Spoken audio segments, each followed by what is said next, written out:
All right, welcome everyone. This is office hours time here on the ViaMonstra Academy.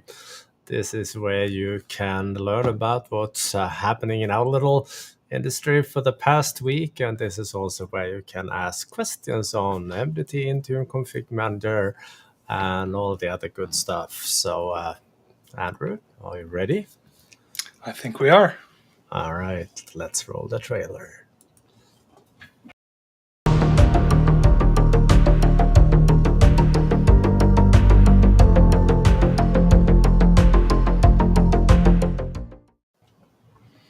All right, hello there. Good to have you back.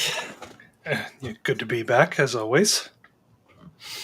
So, in addition to having an extended summer at the moment, it's quite warm and quite humid.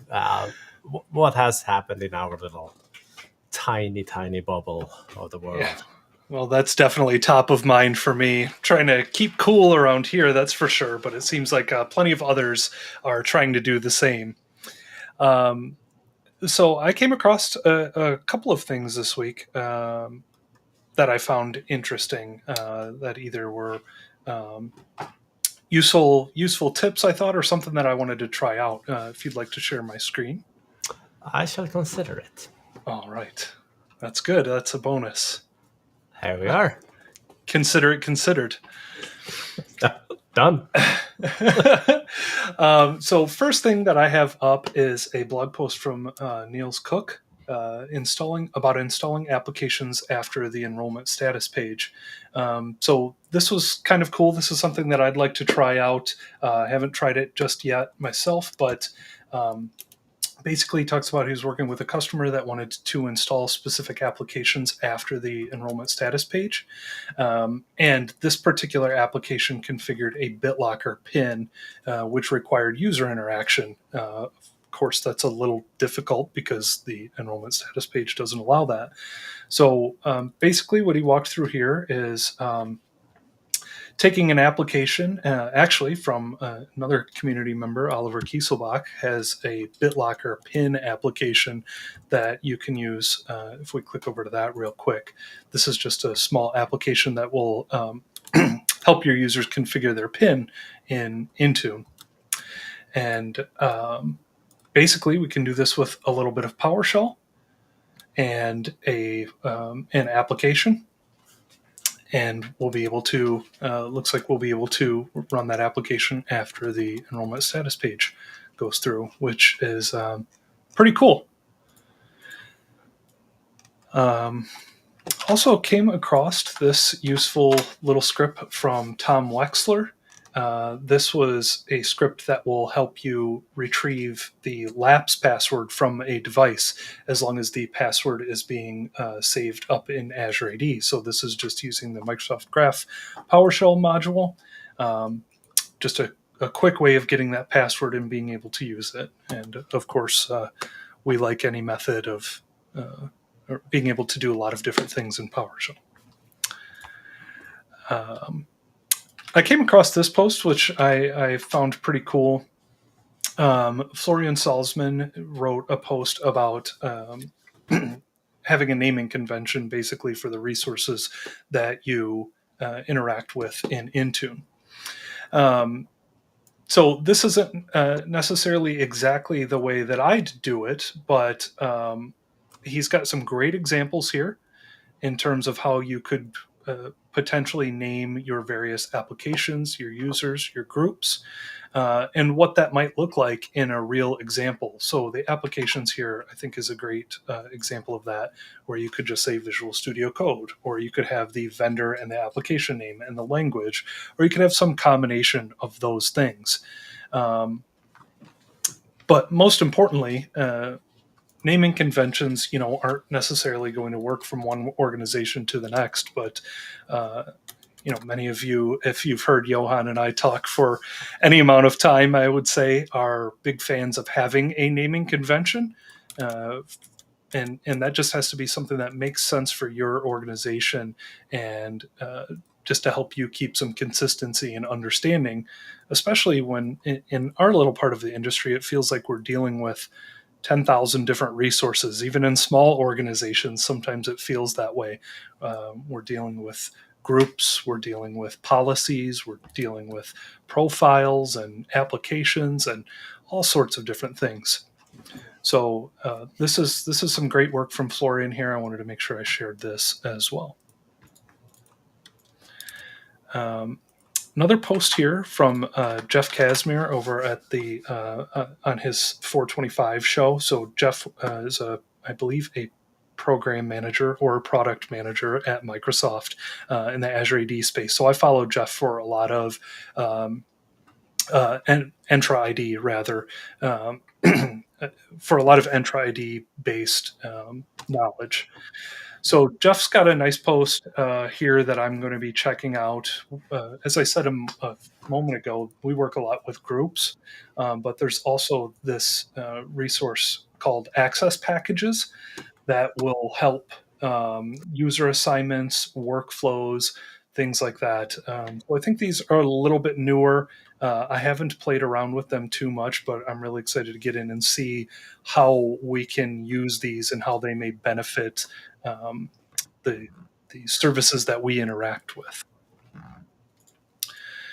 And last but not least, I wanted to share a resource that I've been trying to follow as we use the Microsoft Graph PowerShell SDK more and more. There is a page on GitHub that is administered by Meryl Fernando over at Microsoft. And basically what we have here are various samples that of code that people are using alongside the PowerShell Graph SDK. So this first one, for example, get all roles and administrators. Very quick, connect graph, and then we run this graph commandlet or this PowerShell commandlet and get these particular parameters from the output. So any of these resources that really help us along, especially as we start to transition more and more over to this module, I've been trying to stay on top of, so I wanted to make sure I shared this as well. So those are my updates for the day. All right then. Let me close this one. And still haven't figured out why that delay sometimes is when sharing the screen. I didn't used to have that problem in the past, but guess if you share it twice, it's much better. Get rid of that one. And here we are. There we go. Several bytes saved. I'm assuming that's an option. I wrote a new blog post this week or the last few days. Not terribly advanced, but this is a question we get all the time. Rename your local admin account during OSD. And traditionally, I've seen a lot of folks simply using the WMI command, the WMI command that exists in Windows for a long time. But I also seen that organizations are not installing that on Windows 11 or actually having it removed from Windows 11. And obviously then it becomes really, really hard to use it unless you also have the sequence installed that executable during deployment. So I put together a little, very proud of the script here, but this is the new admin name. I'm getting the admin account using the SID because depending on your language on your device, administrator doesn't necessarily have to be administrator. It can be something very, very different. Different in French, different in Finnish, different in Swedish even, where we have this little O with the dots on it that it's, using the SID, making sure that we get the account right every single time, and then just call it or pipe that to rename, and we are done. And then you can add it to your sequence. Recommend to add it in the Windows phase of the sequence because earlier than that, it's not going to work. Now, I did stumble across some news as well that I wasn't responsible for. This one from Lieben, another Runbook that he uses for, in this case, Azure ID guest cleanup. Very elegant solution. So I figured I should share that link out there. Then I stumbled across a new video, or somewhat new video. It's actually a few weeks old here, but I did not mean to click that one, really. This video here was published 12 days ago, but it will take you through troubleshooting and a little behind the scenes on how delivery optimization works in Windows. And for those of you who are fairly new to this technology, highly, highly recommended. Windows has been using this for a good 8 years now, and pretty much everything that you deploy from Intune, at least in terms of applications, are using this technology in the back end and for many, many other features like software updates and other cool stuff. So useful to learn. Then I stumbled across a tweet from Brian Dam just this afternoon. A pretty shiny one.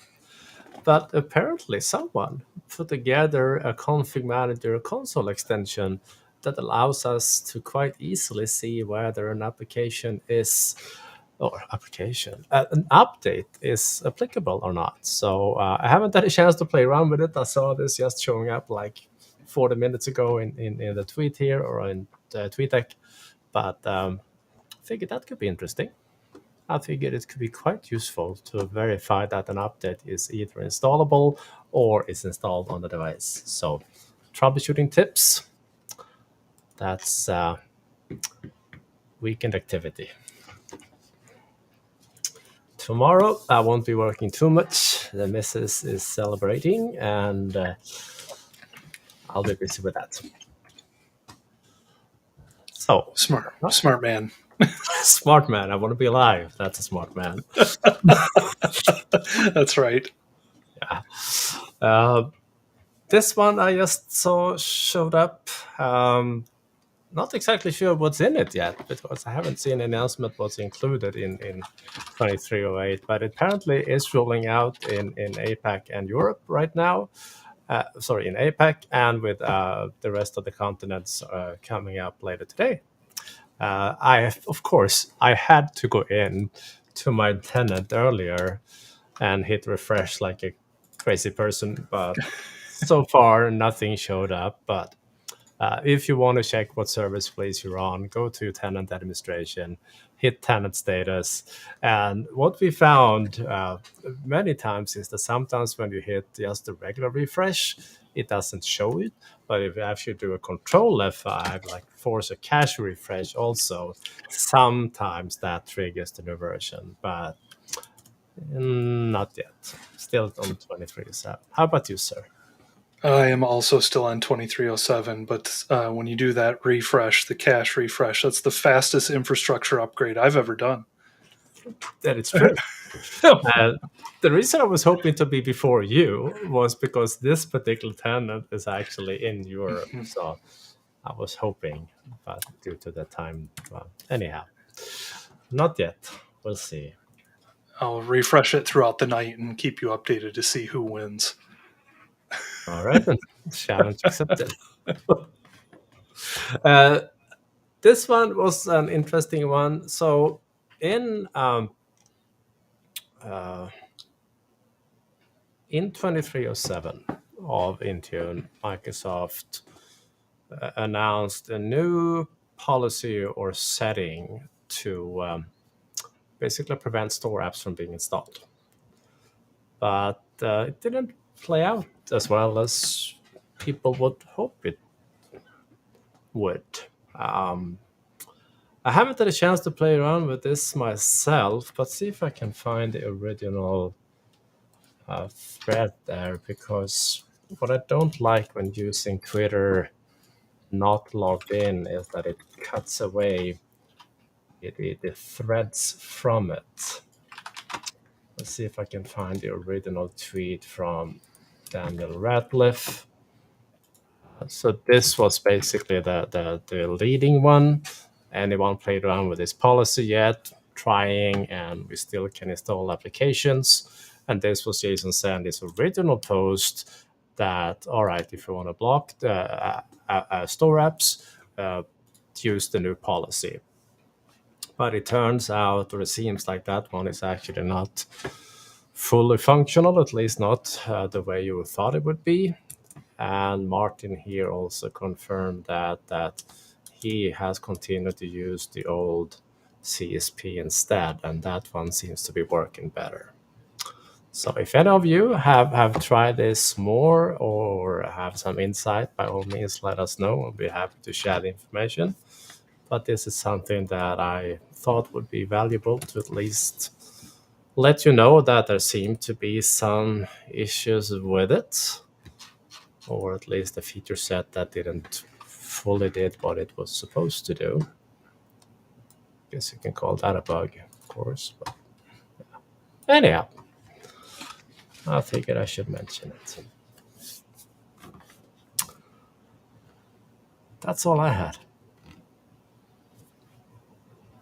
And fresh coffee. That's good too. You have to have that. Yep. Any questions out there that we can answer? We have a whopping 42 minutes at your disposal, or at our disposal.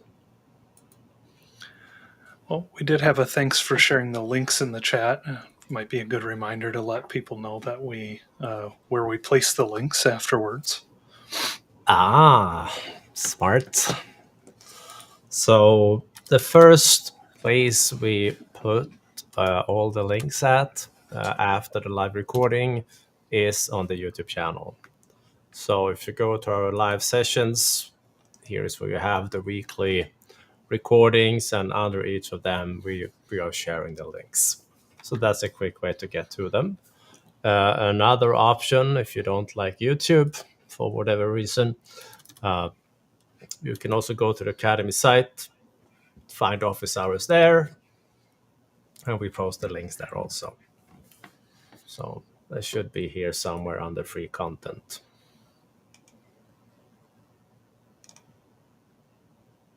Somewhere here.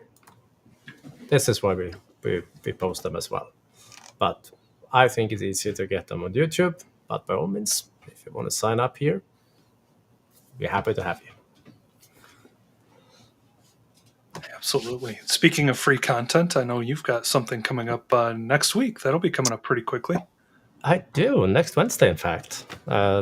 August 30. Mike Terrell, Maurice Daly, and we will spend an hour and a half about managing drivers and buyers. But nobody does imaging these days anyway, right? That's what some would have you believe. Yeah, my calendar tells me differently, but all right. Well, this should be a blast. It's always enjoyable listening to you three chat, for sure. Thank you, sir.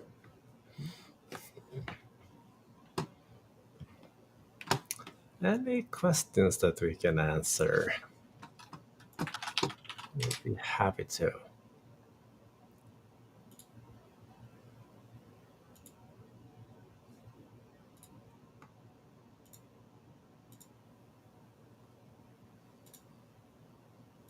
See, I'm just checking YouTube here quickly.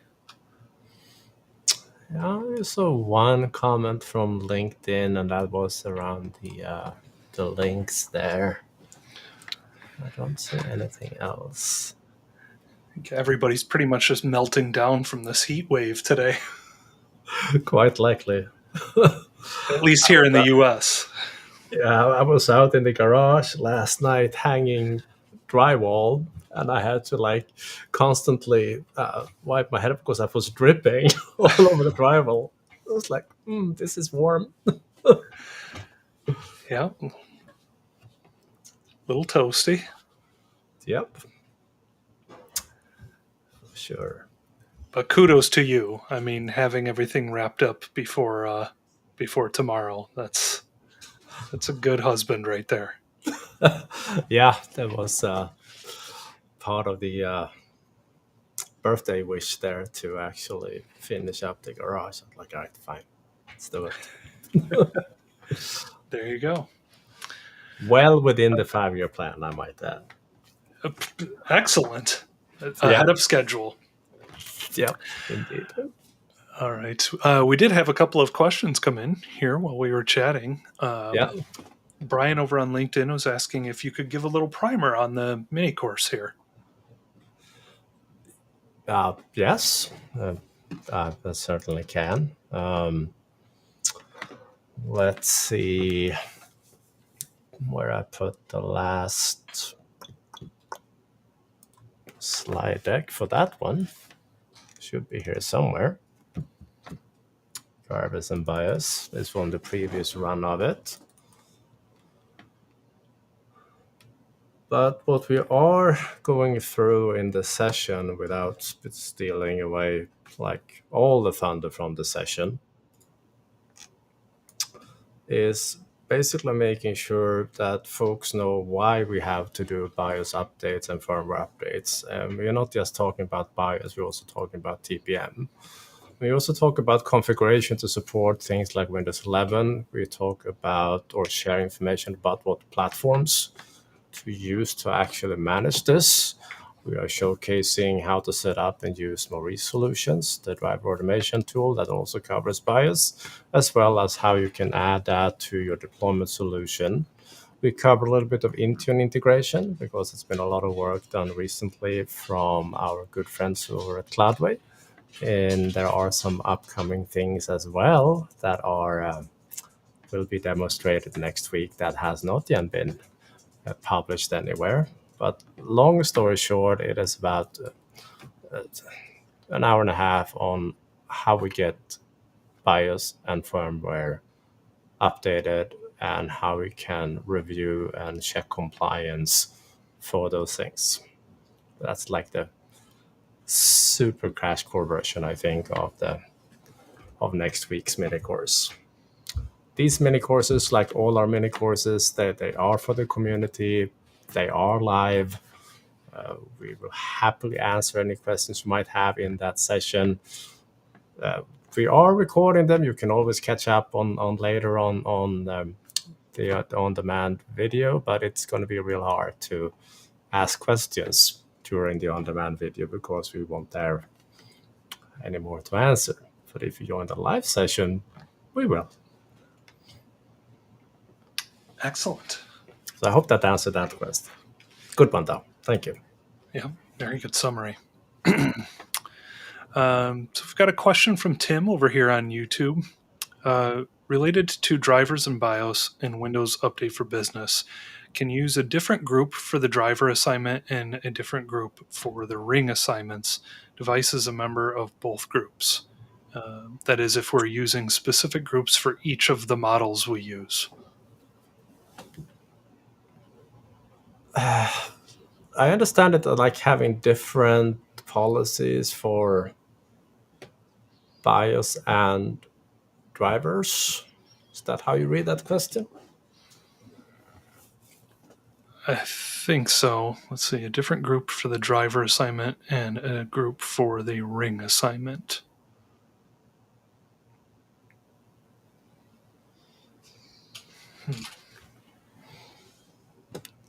I mean, there is nothing to prevent you from creating multiple policies.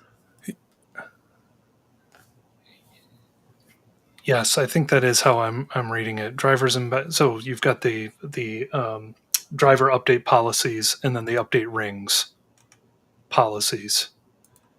If you're using, if I'm understanding this correctly, if you've got if you're using specific groups for each model of device.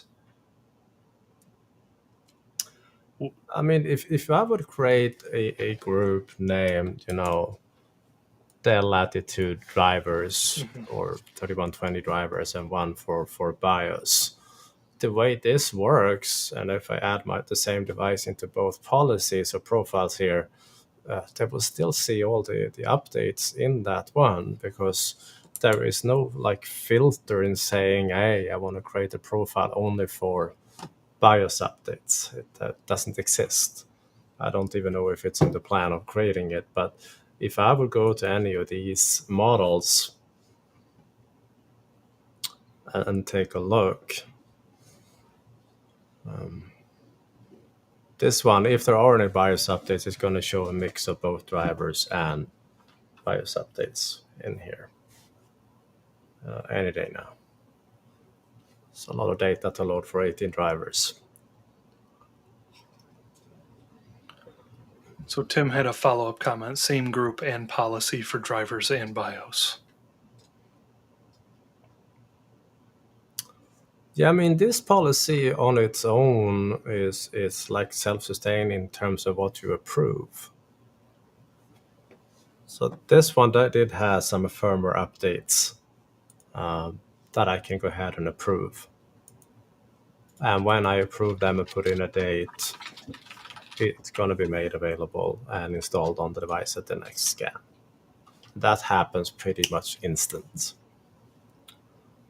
If you're not using the manual approval but using the automatic approval, then it comes down to when the normal updates gets installed basically on the device.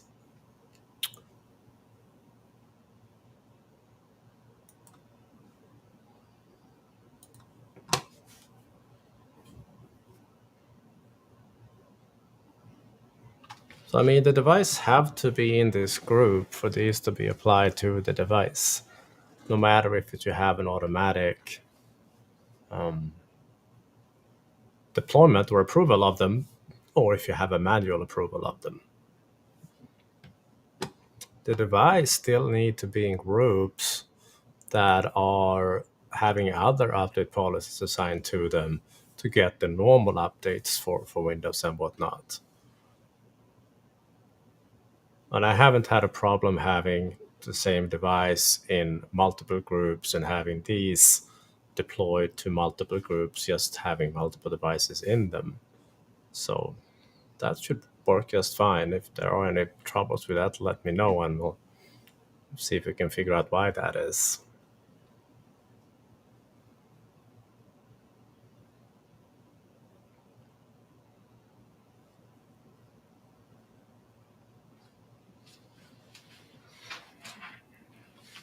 All right. All right. Good. Tim followed up, said that that answered his question. Ah, beautiful. Excellent. Thank you, Tim, and thank you, Johan. We've got a question here on YouTube, a ConfigMgr Design question. We have 3 sites in a single domain environment, currently have a CAS and 3 primary sites. We'd like to migrate to only a primary site and put management points and distribution points on the other 2 sites. Currently, our 3 sites have 19,000, 16,000, and 1,000 PCs. Just wanted to know if you think this would be okay as a design. I mean, first of all, I'm sorry. That having a CAS is just a royal pain. So you are definitely on the right track of trying to get away from that into a better design, which is a single primary site.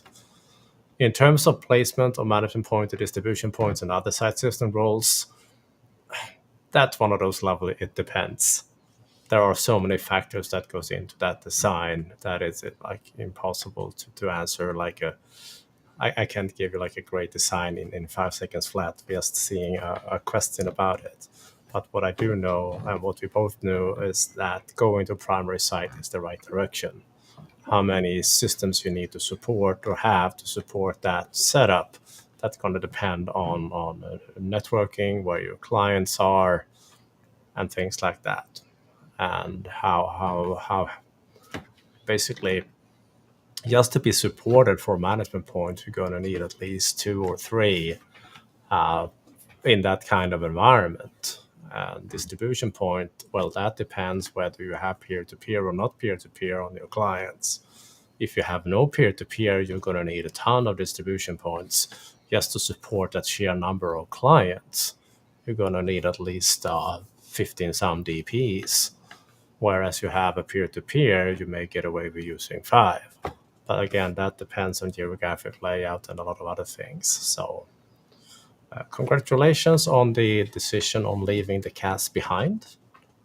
Great stuff there, but as far as the rest goes, it depends. All right.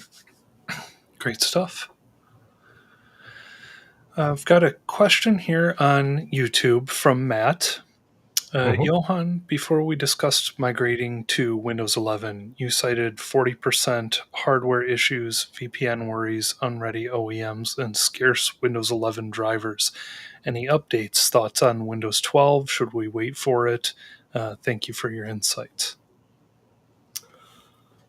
Okay, there was a lot of questions in one there. Those hardware numbers are fairly old now.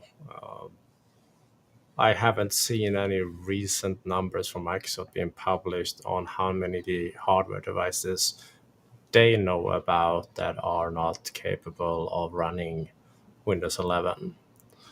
And I think there is an interesting twist to all these different reports or scripts that gathers information about devices to try to figure out if they are compatible or not, because sometimes it falls back to the configuration.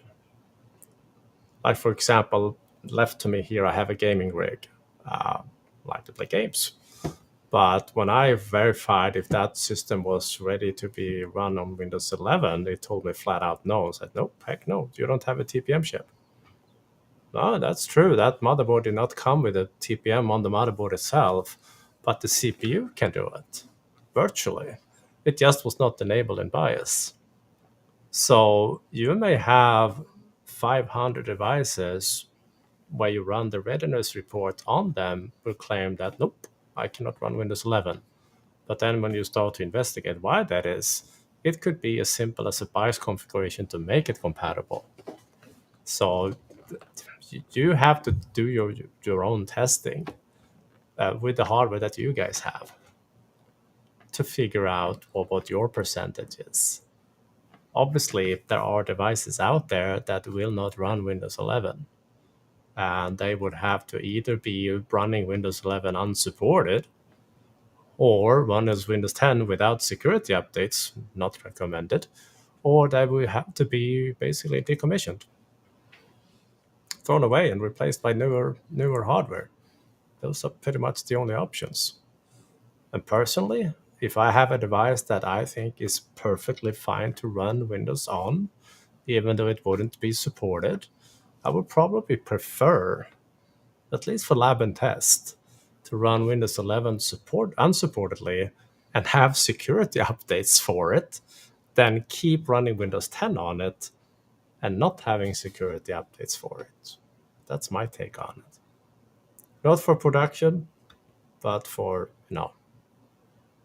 I hate wasting stuff. If there is a device that is good, why not use it? Totally agree. Great advice, at least in my opinion.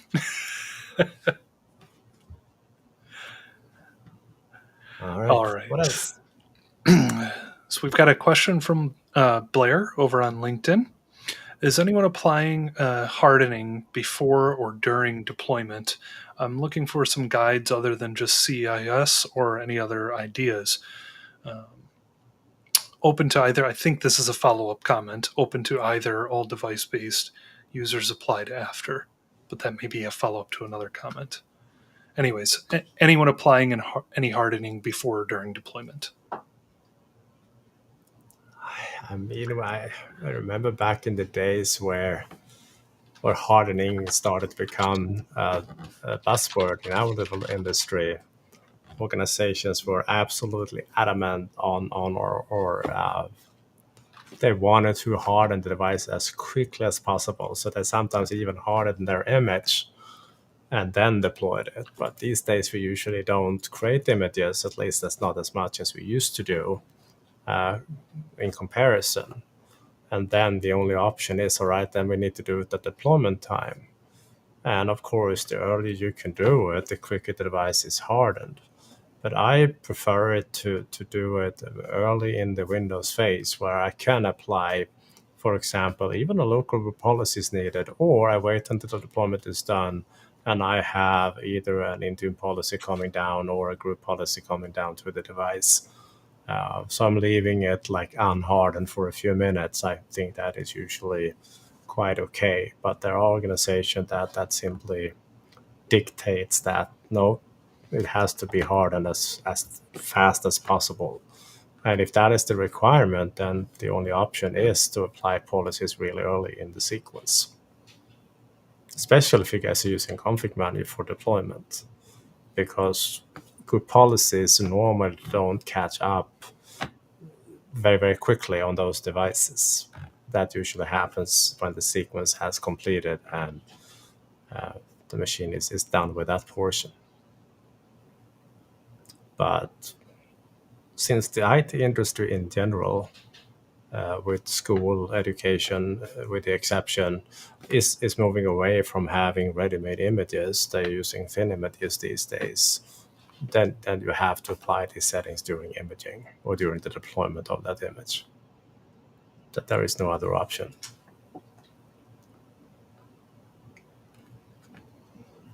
Hope that answered the question. All right. We've got two questions here from Holden over on LinkedIn. The first one, do you prefer filters or exclusions for deployments? I would take that to mean Intune. I'm only assuming based on the filters.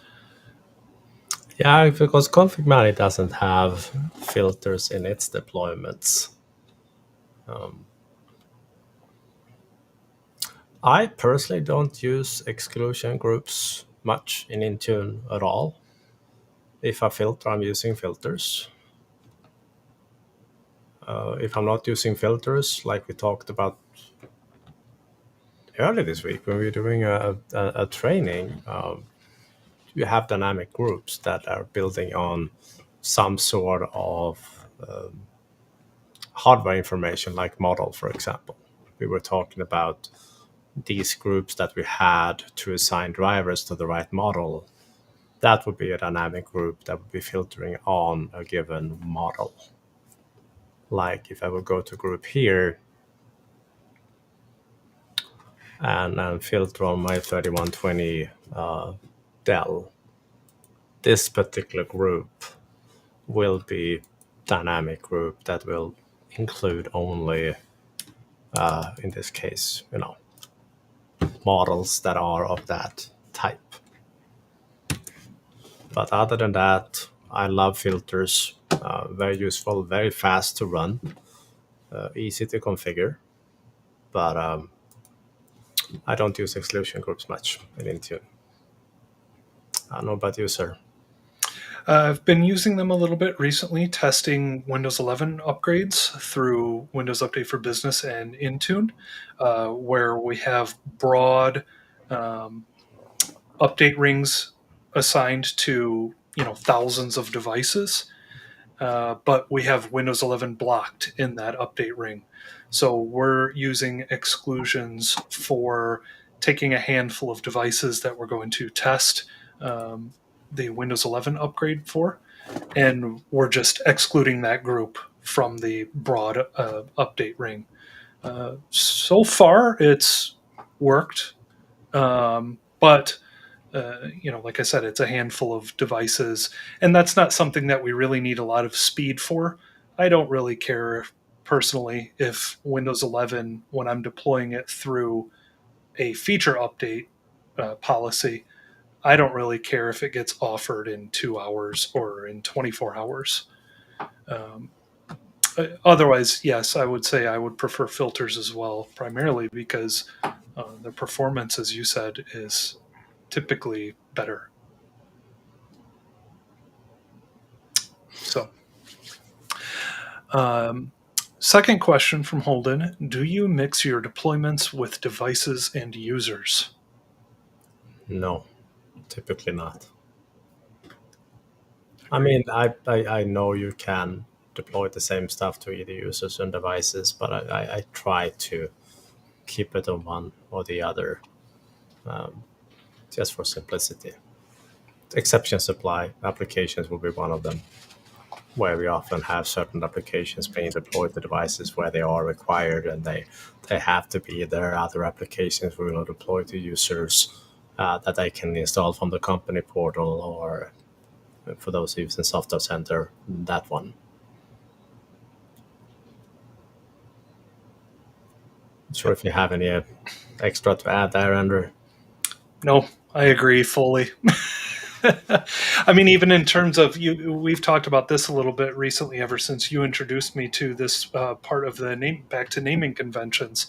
I've gone as far as, with as many Azure AD groups that we're creating for Intune, I'm now trying to prepend the names with something that will identify whether it's going to be a device group or a user group. But that's really it. I don't like mixing them at all. All right. We had a follow-up from Blair, follow-up question on hardening. Any guides that you would recommend? We're fine doing it during the Windows phase. Nothing that comes to mind. Nothing from the top of my head, no. Not for hardening. No, same here, and that's mostly from my experience, just because I've been doing it in the way that you said earlier. I'll wait for either group policy to come down or for a Windows security baseline in Intune or configuration profile or something. And for the organizations that I've been working with, that's fine.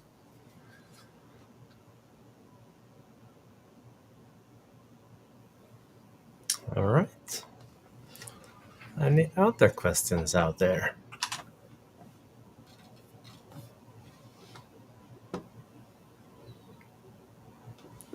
Some darn good ones today, though, so far.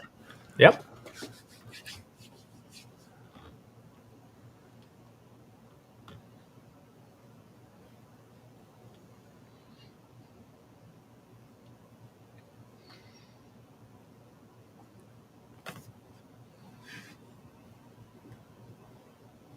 Any questions at all?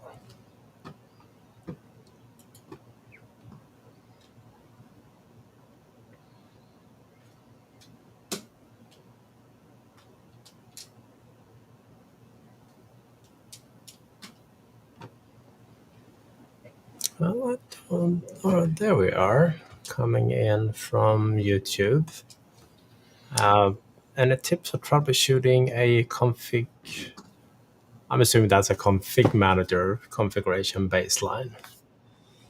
Yeah, I have seen some troubleshooting guides recently on those.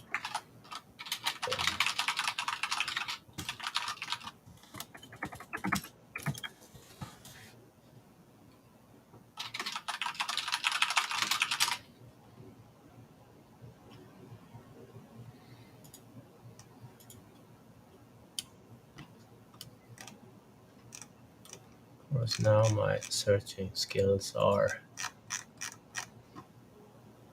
not showing what I wanted.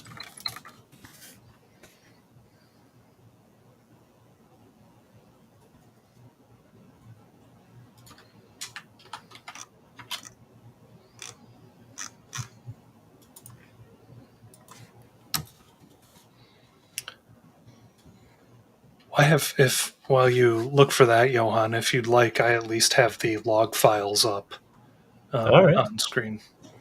Let's go ahead and share that one. There we are. It was so dark I didn't see that. The screen showing up. Yes, dark mode. Yep.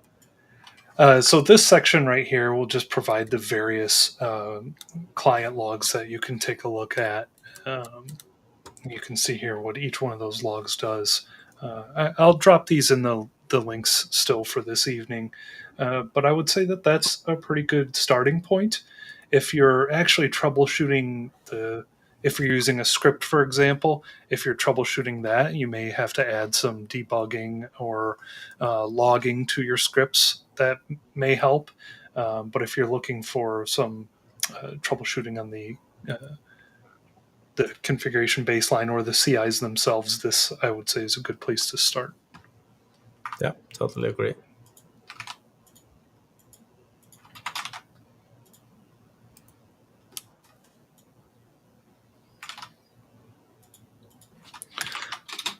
All right.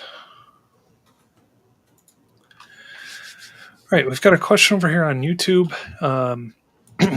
Question on build media by removing all language versions. I have some Surface laptops and the base image from Microsoft, including Asian language packs and Office versions. Wanted to mount the WIM and use DISM to remove bad issue, or mount SWM and use DISM to remove bad issues mounting those files. I just would like basic Windows, including the English version of M365 apps only. Yeah, stop using the built-in image and redeploy the device. That will be a good fix. Press F12, boom. Technically, you can take multiple SWM images, which is basically just a splitted WIM file that has been split into multiple. You can combine them to one, and you can try to get rid of stuff that is being copied to that WIM file or added to that WIM file. But stuff that is actually installed, like an Office trial, it won't go away. So that's a reimage. There is no fixing an image that has been a lot of stuff installed to it. At least not that I know of. All right. I mean, technically fine. You can mount offline registry keys and delete files out of the file system, but that's just reimage the device and be done with it. Some of the default images are downright that vendors are shipping devices with. They are not great. Often you can ask for a signature image when you buy devices and they will come somewhat clean. But even in those scenarios, I sometimes see vendors putting in stuff that I believe shouldn't be there.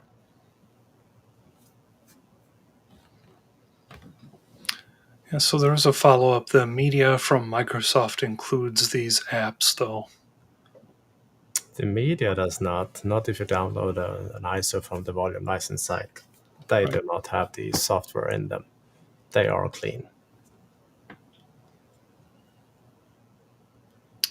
Yep. Would I need to just build a new one using the base enterprise ISO? Yep. Well, not the ISO per se, but you will download that ISO and put that content of that down in your deployment solution. You will deploy the device. I don't recommend anyone to actually install from ISOs because that's a very manual process. You want to put it in some sort of deployment solution, MDT, ConfigMgr, whatever you happen to use, and reimage the devices that way. But then we get to walk around and talk to our users. Well, ConfigMgr, you can do remote imaging. That will leave out having to talk to the users part. May want to give them a heads up, though, and say, hey, at 7 p.m., we're going to reimage your device. It's a great idea. Yep. All right. Great question. So we've got another question over here from LinkedIn. After I read this, I'm going to go get coffee and leave you alone. We're at the testing phase of Intune hybrid joins that are failing with an error. Are there any good tools to analyze the endpoints log files? How common in your experience are hybrid join sites? I mean, hybrid join can be absolutely great. It's just that when you hear hybrid join in the same sentence as autopilot, then it's not great. Having devices that you have deployed in your local Active Directory and enrolling them from there, or having them joining Azure Active Directory, that is perfectly okay. That's a very well tested scenario. if you want to do that long term, that's another story. But if you had a device that has been joined to an Active Directory, now you want to do Azure AD only, I'm sorry, it's go back to that Surface question. It's like F12, re-image that device. There is no converting such a device over to an Azure AD only device, because you will have so much junk, but settings that have been possibly tattooed from the old domain, legacy domain, that will cause you problem down the road. Autopilot and hybrid join is just hard because of the multiple connectors, the VPN clients, and the timing of everything. Syncing objects, getting offline domain objects down to the clients, it is just royally painful. The diagnostics collection and Intune, they are your friend or friends. And the log files are your friends. The debug toolkit from Matthias Melkersen is your friend. But it's just a very complicated scenario to work with. Could I also share, just because we get this question a lot, right? And there are a lot of organizations that I think we've found that feel like they may still have to use hybrid Azure AD join, even if they want to go down the path of autopilot. Could I share Rudy's blog post here? I believe your screen is still there. Yep. It is. So Rudy's got a great blog post here on at least a great starting point on asking whether or not you actually do need hybrid Azure AD join. And if you go through this, you may find that you may not need it necessarily. Now, you may have to change your process a little bit if you go to Azure AD join. But there is a decent chance, if, again, back to what Johan said, if you are using autopilot and hybrid Azure AD join, it might be a little less painful if you just ask these questions, determine if you can do the things that you need to do while just going to a straight Azure AD join. And I always think this blog post is worth sharing because I've gone through this process myself. It feels like in a lot of ways you still need to have hybrid Azure AD join, and you very well may. I don't want to suggest that it's completely off the table, but it is. There are questions to ask yourself if you really need it or not. Because Azure AD joins can actually do a lot of single sign-on to your on-prem resources, which is really what this blog post is about. So, anyways.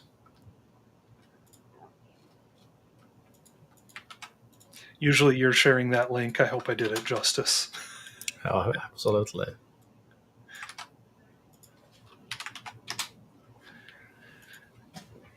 All right. Got a question here on YouTube from Diego. Is it possible to show the process used to upgrade Windows 10 from SCCM using Windows servicing? The process to upgrade from version to version using deployment rings. Do you have any examples on how to do it? And thank you. So I'm assuming it's about servicing plans in the ConfigMgr, because otherwise the other option is using sequences for it. Yeah, let me go ahead and share my screen here.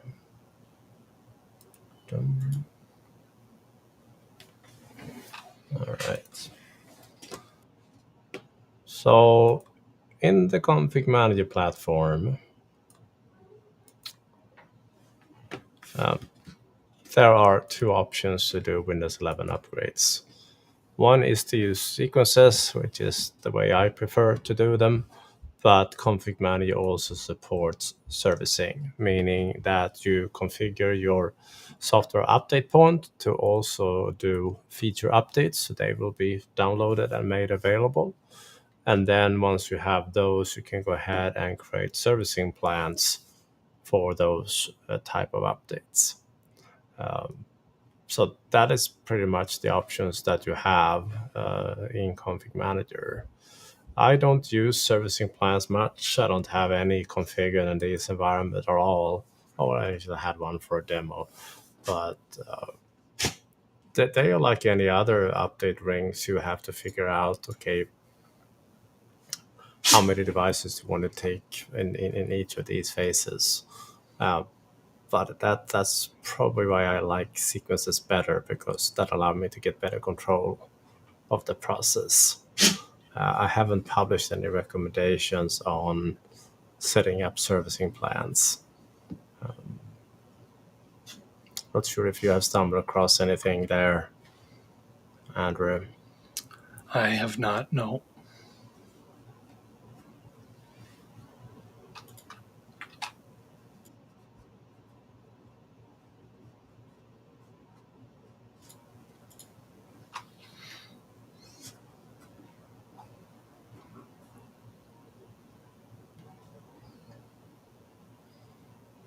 Get a lab and try it out.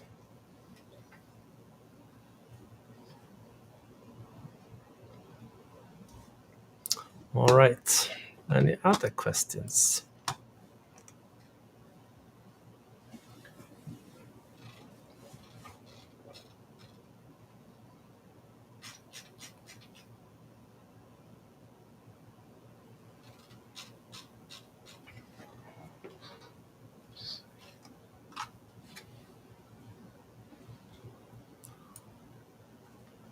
Did I miss, let's see. Brian asked. Yeah, so Brian had a question on the living driver updates. Yep. And then there was a follow-up comment, okay, what would be the best option here? If you're using or trying to use the relatively new option in Intune to do driver and BIOS firmware updates, that is exclusively depending on Windows Update. If you want to use ConfigMgr to drive updates or drivers, that is super simple as well and been available for many years. But that is pretty much on creating sequences that, for example, does BIOS updates. And you can either start a device on this sequence, you can push it out to existing devices, or you can integrate this sequence with your normal deployment sequences, so it will go ahead and update BIOS every time you deploy a new device or deploy image to device. The same thing goes for driver updates. You can have sequences that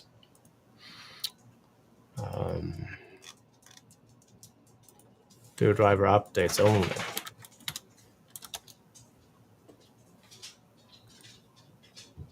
It's a very small sequence, but it does driver updates. And this one you can push out to existing devices. And it simply looks to see if there are any either BIOS updates for the BIOS update sequence available, or driver updates if there are a driver sequence used for this. But it's a very elegant way of pushing things out in controlled waves to your devices. The Intune solution is fairly fresh. In my opinion, there are still a lot of stuff missing from it, but it's there for you to start to play around with and use. And if you are an Intune only customer, well, that's the only thing you have right now available to you. There are some exceptions. Some vendors like HP, they have started to build their own platforms that they integrate with Intune to do BIOS updates and BIOS configurations. I haven't seen anything yet for driver management, but for that you have the native capabilities in Intune at the moment, and the deployment web service that is required for all of this to actually work. It does come with some license requirements, of course, on the Windows side of things, but assuming you have that, you're in a good shape to at least start to play around and test these platforms. Great questions. We made it through the hour. Excellent. Not bad at all. Not at all. Really great stuff today. All right. Everyone, thank you so much for joining. Andrew, thank you for being here. And we will see you again on next Wednesday, same time. Sounds good. Thank you, sir. Thank you, everybody, for joining us. Stay cool out there. All right. Bye for now.